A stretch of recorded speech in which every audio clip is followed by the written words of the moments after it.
Well, 2009 comes around. You end up being announced as a contestant on season 2 Hmm. of RuPaul's Drag Race. I had read that you were an alternate for season 1. Is that true? I was. So Duran Casting went around to all the major cities in the US and they were scouting for drag talent Hmm. for this new show that RuPaul was going to do. And they came to Atlanta and they talked to me at Jungle. I think they Oh, had seen me at the Jungle. Wet Bar or somewhere like that. And they gave me their card and they were like, here, like, I want you to audition. So I did, and I went through the whole process, like all the paperwork and all of that, and did the psych evaluation, all that, passed it, and they were like, "Listen, like you are an alternate, like you're one of our top people to be on the show, but you're an alternate. So if something does not work out with who we have right now, we're gonna call you. So be ready, be packed, and all of that." And so it didn't happen, and they called me back, and they were like, "Okay, so if and when we do a second season, you will for sure be on the second season." And I'm Hmm. like, all right. And I had already told casting, like how I felt in my personal life as Hmm. far as like um identifying as trans, and like I haven't started the transition yet, but that's like my next move, and I didn't want to wait any longer. So Hmm. if it happened to be a year, I don't know where I'm going to be in my transition. And they were like, okay, so skip a year later, they called me back, and I was a diva about it. I was like, I don't think I want to do it. And yeah, so they kept asking me, and I finally was like, okay, whatever. But I was like, I'm not making another audition tape. They were like, just because I put so much work and effort into the first one, and I Yeah. was just like, ugh. And it was expensive. Going to Kinko's back then was like, oh my Kinko's. God. Like, I was like, I was on a drag salary, okay? Like that wasn't a lot of money back then. It was like $35 a ham Yeah. biscuit and maybe a drink, like not enough. So anyway, made a little tape. They said just put something together real quick, whatever. We just want to see where you are right now. And I got on the show. And yeah, it's crazy. You said in an Attitude article, I literally had $200 in my bank account when they asked me to do Drag Race. I was poor, I had no work, I had no money coming in. I was getting ready to move back home with my family. Did Drag Race change your career trajectory? Um, okay, so it always had, like, even in 2009, I knew that it would be a better for me Hmm. no matter what, just being part of the show. Um, but by the time I did All Stars, we're in the middle of a pandemic, Hmm. crazy. I had filed for unemployment multiple times, sat on the phone for days and days and days, couldn't get it through to nobody. And I was just like, I don't know what to do. Like, they're not letting us work. Like, I'm not doing the fucking Instagram thing. Like, that's not fun. Um, and yeah, I was like down to like $200, and I was like, okay, I think I might just move back on to Georgia with mama and them. Wow. And then I got a call from Theron at World of Wonder, and he's like, hey, um, we're getting ready to do All Stars. Is that something that you would want to be a part of? And I was said, are you fucking kidding me? Like, yeah, let's do it. I'm ready. And then he got off the phone. I was like, fuck me in the ass. Like, I don't have any money. So how are we gonna do this? How are we gonna make this Yeah, work? how did you end up getting all the clothes Um, and outfits and stuff? well, I had stuff that I like had for years and years and Hmm. years in case, I got on it. Then I was like, okay, I need to reach out to like friends and utilize these resources that I've never used before. And so I reached out to my friend Bikala. We'd actually been like talking about things for months before they even called me. So whenever I got the call, it was like perfect. Yes. And so we like had a bunch of sketches of things that we wanted to do.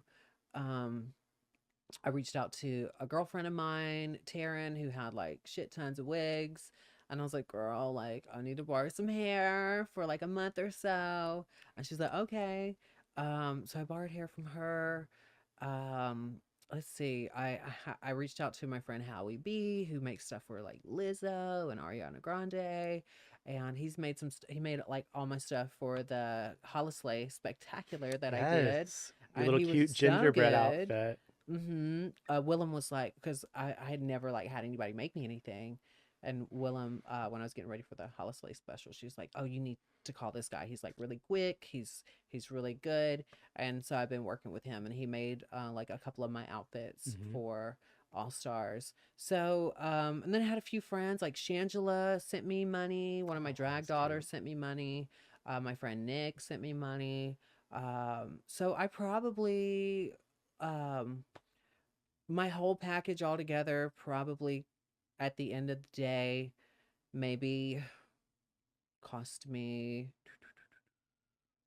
I don't know, like $5,000. Okay. But that's hair, Yeah. that's everything.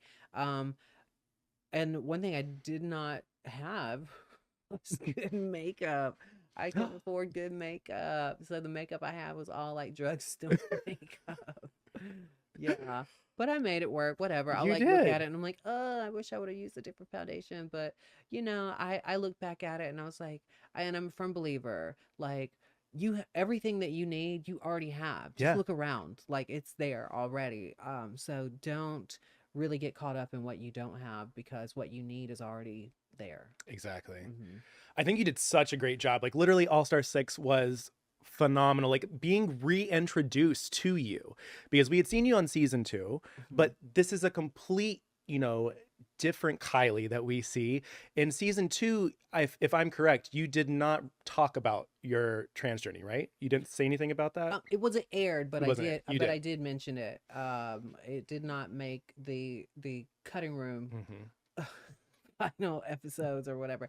Um, but they did let me, touch on it Hmm. during the reunion. But I on episode 3 on my runway, they do have me like kind of narrating my runway, and I'm talking about how Sonique is everything on the outside that I feel on the inside. Hmm. And when you feel good on the inside, it shows on the outside. And so that was kind of like my little, like, here I Yeah. come. And I was really happy that they actually played that clip because I had talked about transitioning Hmm. and needing the money for my transition if I win and those sorts of things. So I was a little disappointed not being able to see that because Hmm. I wanted to explain, like what I was going through personally because um I was uh I was on the show and I was a boy, Hmm. but I didn't feel that way.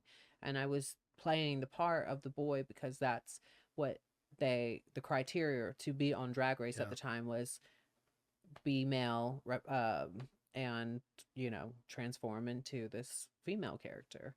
And you know growing up and doing drag in the South, like most of the queens, the great queens were all trans women, Yeah. so to me a trans woman doing drag was not anything like, Obscure or different. yeah, Yeah. no, it was like duh, like they were the best. So anyway, yeah, they let me talk about it on the reunion show. Do you feel safe to share something with the group? I've always been a girl. I've always been a girl trapped in a boy's body. I started doing drag, and there's just something about it that wasn't enough. And I went to a doctor, and he put me on testosterone blockers and then moved me to hormones, and my levels are even, and I've never been happier in my whole life. I think was really cool, and I Hmm. still was like green about everything. Still, there wasn't as many resources about trans information and things like that. So I was just really trying to uh, speak how I felt, but I didn't really have all the words. Yeah. And like, now it's been like, I don't know, 2 years. Nah, it's been a long time, and like now it's so incredible. Like all the people that are able to like have these conversations and it Yeah. being like a household topic, and a lot of kids are growing up and not having to even think about the things that like were issues for us. So and I feel really proud to be part of that snowball effect Hmm. that about trans issues and things like that, like kind of broke up that conversation or changed the narrative of what trans lives are about, which Yeah. was usually they wanted to talk about, sex work or being murdered or being crazy or all of these crazy things, and I believe I was told this, that I'm the first person on a reality show to ever come out as trans. That Yeah. wasn't Gia Gunn. No, I'm kidding. No. She opened the door for me so I could walk through it.